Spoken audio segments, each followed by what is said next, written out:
वा. म्हणजे आजकाल डिझायनर्स साड्या, डिझायनर्स वॉचेस, तसं अनिल दामलेंच्या मनात डिझायनर्स सफर करायचे आहे. आणि काय आहे ही डिझायनर सफर सांगतो.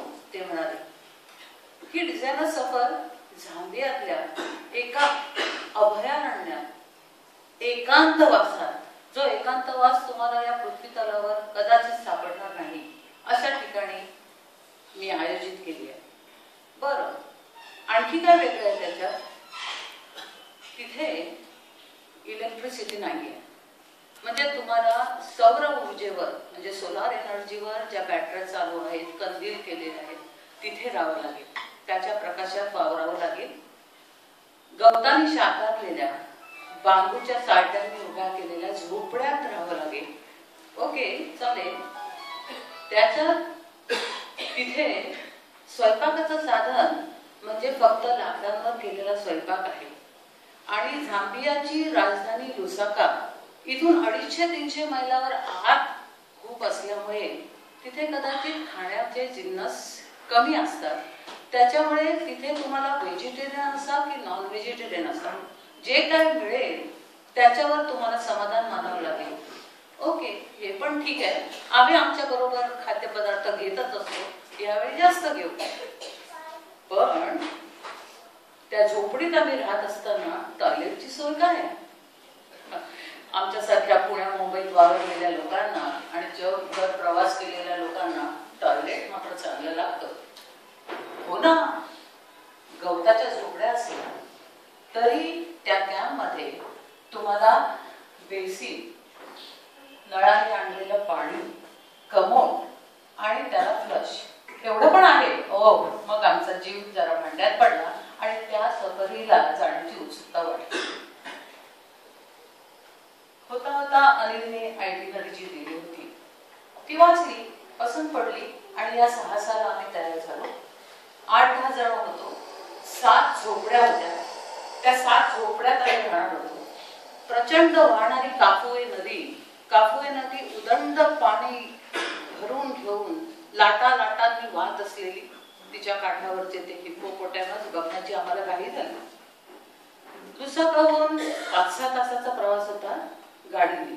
आमच्या 3 गाड्या होत्या आणि आम्हा सगळ्या बायकांना या पुरुषांनी मधल्या गाडीत कोंबलं. फार वटवट करतात म्हणे, आमच्या गाडीत कोणी बाई नको.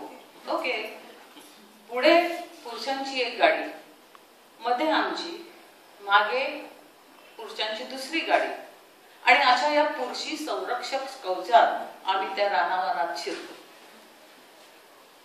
पहिला काही वेळ चांगला गेला. म्हणजे भेंड्या खेळलो, बायकांच्या ज्या गप्पा, जे खूपत होतं ते खूपणारं सांसारिक गोष्टीच्या गप्पा झाल्या. आणि जसा अंधार वाटायला लागला, 2.5-3 तास होऊन गेले होते आणि तसं आम्हाला वाटायला लागलं आपल्याला जरा पाय मोकळे करण्याची जरूर आहे. म्हणजे लक्षात आलं ना, बिहाइंड द बुश जाण्याची. पण पुढे गाडी पुरुषांची, मागे गाडी पुरुषांची, मध्ये आम्ही थांबणार तरी कसे?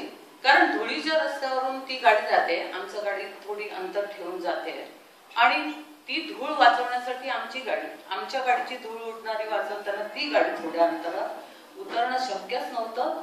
त्यातून ड्रायव्हर आफ्रिकन, त्याचं इंग्लिश, आमचं इंग्लिश आणि त्याच्यात त्याला समजावायचं कसं की आम्हाला बाबा थांबू दे जरा. शक्यच झालं नाही. ठीक आहे, कधी येणार तर रंजना कॅम्प? हा काय अर्ध्या तासावर पांढरी पाठी लागेल, तिथून उजवीकडे वळलं की कॅम्प आला. ठीक आहे, 4-4.5 तासावर आपण प्रवास झालेला आहे, पोहोचूच कॅम्पवर. 7 वाजून गेले, 7:30 वाजून गेले. अंधार सगळीकडे अरण्यात आला. मधूनच जंगलातना वाटा होता. जंगलाच्या बाजूला 2 डोळे ह्या बाजूला चमकायचे, 2 डोळे त्या बाजूला चमकायचे. आणि मग खात्री झाली की वन्य पशूंच्या राज्यात आपण शिरकाव केलेला आहे. मग आता खाली उतरण्याची बातच सोडा. पण जशी 7:30-8 झाले आणि कॅम्प येईना, तेव्हा मनात शंका येऊ लागल्या की हे आफ्रिकन ड्रायव्हर एकमेकाला सांगितलं तर नसावे. हे आफ्रिकन ड्रायव्हर कदाचित आपल्या अपहरण करण्याच्या नादात तर नसावे. म्हणजे 2-3 दिवसांनी कधीतरी पुण्याच्या सकाळमध्ये बातमी येईल की पुण्याच्या प्रवाशांचं अपहरण. पण ह्या शंका कुशंका असताना गाडी गर्दन वळली आणि थांबली. तिन्ही गाड्या थांबल्या, बघतो समोर तर 4-5 धटिंगण आफ्रिकन कानटोप्या घातलेले, हातात कंदील घेऊन उभे. क्षणभर हृदयाचा ठोका चुकला. आणि त्यांच्या मागून एक व्यक्ती आली, ती म्हणजे गोरी गोमटी, सडसडीत उंच पांढरी केस असलेली. आणि त्या अंधारातही त्या कंदिलाच्या प्रकाशात आम्हाला त्याचे ते घारे पिंगे डोळे, त्याची दाढी, त्याचे वाढलेले केस असा होता दिसला. आणि त्याने हाय अनिल असं म्हटल्यावर आमची खात्री पटली की आम्ही कॅम्पवर येऊन पोहोचलो. पण अनिलनी जी आयटिनरी दिली होती त्याच्यात हा असा परवाच असेल, धडकी भरवणारा, हे आफ्रिकन असे आपल्या वाट्याला येतील, किंवा हा असा माणूस येईल जो माणूस केवळ माणूस नव्हता, केवळ मिस्टर मॅकब्राइड त्या कॅम्पचा चालक नव्हता, तो माणूस अर्धा सिंह होता. म्हणजे मनाने पूर्ण सिंह आणि शरीराने फक्त माणूस. हे पण आम्ही त्या आयटिनरीत लिहिलेलं नव्हतं आणि इन बिटवीन द लाईन्स वाचण्याचा आम्ही विसरूनच गेलो होतो. हे अनुभवाला आलं आणि त्याच्या त्या कंदिलाच्या प्रकाशात आम्ही कशी वाट काढली, कारण कॅम्प लांब होता, तिथपर्यंत आम्हाला जाणं भाग होतं. झाडं झुडपं होती, कुठे काटकी टोचत होती, कुठे डास चावत होता. आणि त्या ह्याच्यात गेल्यानंतर आम्ही जेव्हा त्याच्यात मेणबत्त्यांच्या प्रकाशात लावलेल्या अशा डायनिंग रूम मध्ये, मोठ्या डायनिंग रूम मध्ये फक्त दीपमाळ लावली होती आणि त्याच्यावर त्या दीपमाळीच्या ह्याच्यावरती मेणबत्त्या 7-8 पेटवून ठेवल्या होत्या. तेवढ्या प्रकाशात आम्ही वर बघितलं, अरे चांदण्यांनी भरलेलं आकाश होतं. इतकं भरलं होतं की उडी मारली तर एखादी चांदणी आम्ही हातात येऊ शकेल अशी खात्री होती. आमच्या बरोबरचा काउंटर म्हणजे तो बॅग बरं का, तो बघा किती स्पष्ट दिसतोय, ती 70ची. आणि आम्ही इतका वेळ जे थांबून राहिलो होतो ते त्याच्या टॉयलेट मध्ये जायला आम्ही गर्दी केली. टॉयलेट मध्ये फ्लश होतं, आवाज होता, पण त्याला छप्परच नव्हतं. वरतून चांदण्या लुकलुक मिचमिचत काहीतरी आपापसात खुसखुसत आमच्याकडे बघतायत आणि आपण मात्र टॉयलेटला जायचं ही कल्पना ही शहरी मनाला पटत नव्हती, शक्य होत नव्हती. पण पुढचे 4 दिवस आम्हाला त्याची सवय करावी लागणार होती. कापुरी नदीत होते हिप्पो असे जवळच, आणि अनिलने सांगितलं नदी किनारी जाऊ नका बरं, कारण ते हिप्पो न वाटतं आपण त्याच्यावर हल्ला करणार आहोत आणि ते कधीही बाहेर येऊ शकतात. हा, तसे ते रात्री शतपावली करायला कॅम्प मध्ये पण येऊ शकतात. हा, एखादा हत्ती पाणी प्यायला कॅम्प मधून जाऊ शकतो, कारण या कॅम्पला कोण पण नाहीये. त्याच्यामुळे सगळ्या अरण्यात असलेल्या 7 झोपड्या आणि हत्ती येणार, हिप्पो येणार, हरण येणार, त्यांच्या शिकारीला कदाचित सिंह पण येणार. अशा धाकधुकीत आम्ही जेव्हा आमच्या खोलीत गेलो, 2 कंदिलांच्या आधारावर बघितलं तर दाराला कडी लावायला म्हणजे वायर आणि त्याचा आकडा केलेला. ह्या बांबूच्या ह्याच्यापासून काढली का त्या बांबूला ती अडकवायची, तेवढाच अडचण. मग आम्ही झोपणार कसे? माझी रूम पार्टनर उर्मिला म्हणाली, अगं आता देवाचं स्तोत्र म्हणूया, रात्री एखादा हत्ती नको दारात यायला. मी त्याच्यावर विश्वास ठेवला नाही. मी चक्क स्टीलची गोळी काढली आणि झोपण्याचा प्रयत्न केला. सकाळ होता जेव्हा आम्ही बाहेर आलो, त्या आमच्या झोपडीच्या दारात हत्तीचा एवढा मोठा पो दिसला. बरं झालं मी रेस्ट्री घेतली होती, नाहीतर मला त्या हत्ती जवळ एवढ्या येऊन गेलाय, रानटी हत्ती, हे काही सहन झालं नसतं. हे पण अनिलनी आयटिनरीत लिहिलेलं नव्हतं. आणखीन एक गोष्ट, म्हणजे मला 10 मिनिटाची सवलत दिलेली आहे म्हणून आणखीन एक गोष्ट अनिलनी आयटिनरीत लिहिली नव्हती. बाकीच्या गोष्टी अगदी त्या कॅम्पवर रिमोटचा हे दाबावा तसा हत्ती दिसला, कुठे सिंह सिंहीण एकमेकाशी प्रणय करताना दिसले, कुठे बिबट्या दिसला, त्याची कमनीय कंबर, त्याचे असे लांब सडक एखाद्या केशवर्धनीच्या जाहिरातीतल्या शेपटी शेपटी, असं बघत आम्ही खूप मजा केली.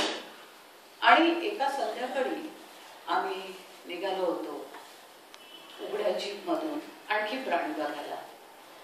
आमच्या बरोबर जीप मध्ये त्या कॅम्पची मालकीण शाली, ती नेहमी असायची. 8-10 बाई, घरी आमच्या स्वयंपाकाचा 10-15 लोकांचा आफ्रिकन मजुरांना त्यांच्या काय सांगायची. आणि आम्ही निघालो सकाळी. हे पुरुष मंडळी जरी मॉर्निंग वॉकला निघाली 6:30ला आणि अनिलचा कॅमेरा घेऊन अनिल पक्षी टिपायला निघाला, तर ही बाई खांद्याला बंदूक अडकून त्यांच्या बरोबर पुढे असायची त्यांचं संरक्षण करायला. म्हणजे आम्ही येताना ज्या पुरुषांच्या संरक्षणावर विसरलो होतो तेही इथे निर्भर नव्हते. आणि त्याने सांगितलं इथे एक चित्ता आहे. त्याच्याबरोबर तिने ड्रायव्हरला त्या बाजूला गाडी घ्यायला सांगितली. आम्ही जरा सावरून बसलो. चित्ता दिसणार, चित्ता दिसणार. चित्ता का बिबट्या? लेपर्ड. लेपर्ड म्हणजे बिबट्या. तो बिबट्या दिसणार, जिवंत बिबट्या असा समोर आलेला आहे रस्त्यावर. असं कळल्यावर आमची अरण्यात वाट काढत ती जीप तिथे गेली. आणि खरोखर तिथे एक बिबट्याचं पिल्लू, पिल्लूच म्हणू का छावा म्हणू का बछडा म्हणू, आपण बच्चा म्हणूया. तर बिबट्याचा बच्चा असा इथे निवांत झोपलेला. अरे हा झोपलाय वाटतं, बोलू नको, त्याने आवाज करायचा नाही. कारण पिल्लू जर तिथे झोपलेला आहे तर आजूबाजूच्या झाडी कुठेतरी त्याची आई आणि आणखी बच्चे असण्याचा संभव आहे. बराच वेळ झाला ते पिल्लू काही हालचाल करेना. तशी ही खाली उतरली. शार्लेटचा मदतनीस जो जीपच्या त्या पायरीवर उभा असतो तोही उतरला. ते त्या बछड्याच्या जवळ गेले आणि आम्ही उत्सुकतेने बघायला लागलो की आता तो बछडा उठणार, कदाचित त्याची आई झडप घालून येणार आणि या शार्लेटचं बंदूक काढायला अवसर मिळतो की नाही. पण ती गेली जवळ. त्या बछड्याने काय हालचाल केली नाही. त्या आफ्रिकन मजुरांनी काठी घेतली आणि त्याची शेपटी अशी डिवचली. तरीही तो उठला नाही. निवांत झोपलाय वाटतं की नाटक करतोय आम्हाला सगळ्यांना जाळ्यात पकडण्याचा. शार्लेट पुढे गेली. तिने थोडासा त्याच्या पायाला हात लावला. तिला काहीतरी शंका आली म्हणून तिने त्याचे डोळे उघडून घेतले आणि तिने आफ्रिकन मजुराच्या मदतीने त्याला दुसऱ्या कुशीवर वळवला. काय झालंय ह्याला, का पडलाय हा असा विपचित. आणि क्षणात तिच्या लक्षात आलं त्याला कुठलीही गोळी लागलेली नाही, कोणीही याच्यावर वार केलेला नाही. मग हा असा म्हणजे तो मेलाच होता बिचारा. आणि आम्हाला कळे ना की हिचा चेहरा असा का होता. तिने जेव्हा जवळ येऊन सांगितलं की ते मेलेलं पिल्लू आहे, तेव्हा आमचा सगळा आनंद नाहीसा झाला. आणि त्या उतरत्या संध्याकाळी जेव्हा संध्याकाळचा सूर्य मावळतीला आला होता, अरण्यात तो जांभळा गरबा प्रकाश भरून राहिला होता. आतापर्यंत ताजी तवारी वाटणारी हिरवीगार पानं, ते वृक्ष, ते सगळे जांभळ्या प्रकाशाने माला टाकल्यासारखे दिसत होते.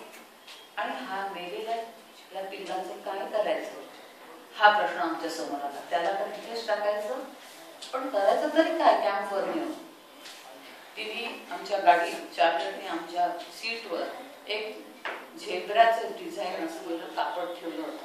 ते तिने काढलं, जमिनीवर पसरलं, त्या चिकट्याच्या मुलाला पिल्लाला त्याच्यात गुंडाळलं, दोन्ही बाजूंनी उचललं, पण जीपमध्ये ठेवायला जागा नाही. मग तिने त्याला बॉनेटवर ठेवलं. बॉनेटवर गाडीतल्या रश्श्या काढल्या आणि त्याला बांधून टाकलं.